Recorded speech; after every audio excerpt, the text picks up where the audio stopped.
What's going down, people? How you doing? TK coming at you. Just want to talk to you about the nature of Bitcoin. I don't know how many people remember the last time it crashed, went down to 200, and everybody was like, Bitcoin is dead. And you know, Bitcoin runs in cycles because it's an emotional-based response to people buying and selling. It's going to be tied to the radical nature of people's feelings. You know, when you have a true supply and demand market, it's reflective of the human emotional experience because that's what drives people to buy and sell. So when the going is good, people are going to participate. When the going is bad, people are going to sell. But the good thing is there's a lot of people in Bitcoin that shouldn't be involved. Not saying that you don't deserve financial freedom, but just saying that your educational level within finances is not equal to the freedom that you're looking for. So those people deserve to be shaken out of the trees, and that's what typically happens when Bitcoin, quote unquote, dies. Since its inception, I think it's died over 140 times. So it's okay. When Bitcoin dies, so does the loose branches or the weak branches on the tree. So I suspect that right now, everybody that has no fundamental financial education is going to sell what they have, get out the game, which is great because the fiat game is headed for death. And if you can't handle the cyclic nature of human emotions within a true supply and demand network, you deserve to die with the dollar. Because the alternative to Bitcoin is paper money, and paper money is definitely going to die. So go back to paper, get out of fiat, or go back to fiat, get out of Bitcoin, and leave the survival to the fittest. You know what I'm saying? Let nature have its discovery process in terms of who deserves to be around and who doesn't. So I don't have a problem with all the people who say Bitcoin is dead, all of the people who sell their Bitcoin assets every time the market fucking falls. You know, true financial dynamics within investments means that when the market is low, you buy. And typically, if you look at a historical standpoint, that's what's driven Bitcoin for the longest.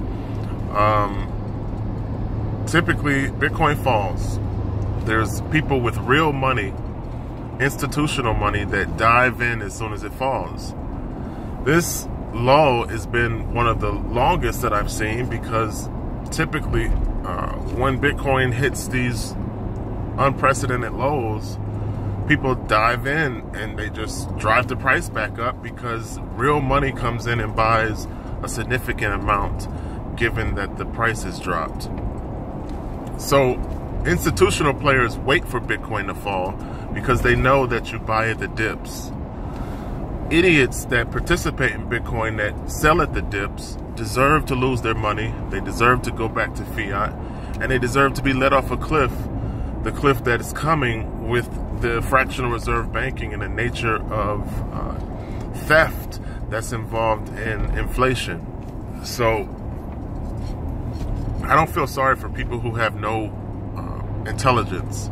If you don't have any intelligence to understand the game, then you're going to be manipulated by the game, and it's your own fault. It's nobody else's fault. Don't fucking take the lazy standpoint and point fingers. It's your fault. Because self-education is the only freedom tool that opens doors. And nobody's going to hold your hand, nobody's going to feel sorry for you, and nobody's going to wipe your fucking diaper. So man up, woman up, learn the game, learn the rules of the game, and then position yourself effectively based on an aggressive self-study. And that's what I've done. I position myself because I'm a go-getter, because I know how to work for what I want. I know that nobody owes me nothing in this world, and nobody ever gave me anything, and I don't expect them to. So I take what I want based on the fact that I study what it needs to be done in order to get it. It's a big difference. So my suggestion is everyone who's weak in Bitcoin, get out. Now's the perfect time.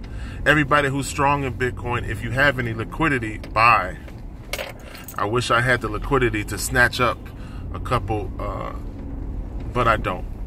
So to the rest of the world, stand back and wait. The cycles are going to complete itself. And typically when Bitcoin falls, the next high is higher than before. So in other words, you have a low and you get a new low. But then the recovery from that low is a new all-time high. So look at the history of Bitcoin and look at these cycles and understand that where we are now is probably going to lead to an unprecedented new high, because you have dips and then you have higher peaks. Hope that helps somebody out there. Remember, pick up a certain amount. Use Bitcoin like a savings account. Try to save about $100 every payday. And don't worry about the price. Just worry about the long-term savings and then getting out of fiat currency, getting out of fractional reserve banking, getting out of slavery, and getting out of centralized control and taking control of your own finances by participating in decentralized assets.